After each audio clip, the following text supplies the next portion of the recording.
Hello ကျမတို့ရန်ကုန်ကလူကြီးပိုင်းတော်တော်များများအခုနောက်ပိုင်းကျမတို့အပါဝင်ပေါ့နော်တရုတ်တန်းရောက်လို့ရှိရင်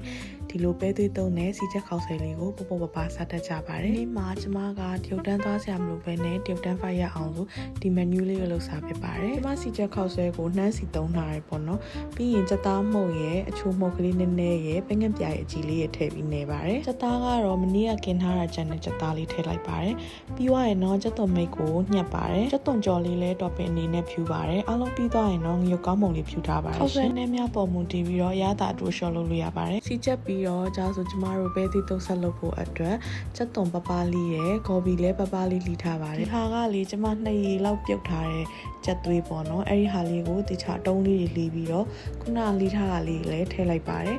MSG ထည့်ပါတယ်ငပြာရည်နည်းနည်းပေါက်တယ်ငလေးမွေးအောင်လို့တမယာရည်လေးနည်းနည်းထည့်ပါတယ်နှမ်းစီလေးနည်းနည်းလေးထည့်တယ်ပြီးသွားရင်တော့ငရုတ်သီးစိမ့်လေးညှက်ထည့်ပါတယ်ဒါကကျမကြိုက်ဆုံးငရုတ်စီပါအဲ့ငရုတ်စီလည်းများများလေးထည့်ပါတယ်ဆိုရင်တော့တရုတ်တန်းမန်နူလေးဖြစ်တဲ့ပဲသေးတုံနဲ့စီချက်ခေါက်ဆွဲလေးကိုစားဖို့ ready ဖြစ်ပါပြီကျမရဲ့စီချက်ခေါက်ဆွဲရလေးစီမပါတလောက်နေတာမို့လို့တော်တော်လေးတော့ခြောက်ပါတယ်ဒါပေမဲ့ it's okay တကယ်တော့ငငယ်ရပဲသေးတုပ်ကိုမစားဘူးပေါ့နော်လူကြီးတွေစီရပဲနည်းနည်းလောက်မြည်ဘူးတာပဲရှိတာပါဆိုရင်အိမ်မှာနေတရုတ်တန်းသွားလိုက်ပါအောင်မယ်စားကြပါအောင်ရှင် thanks for watching see you next video bye bye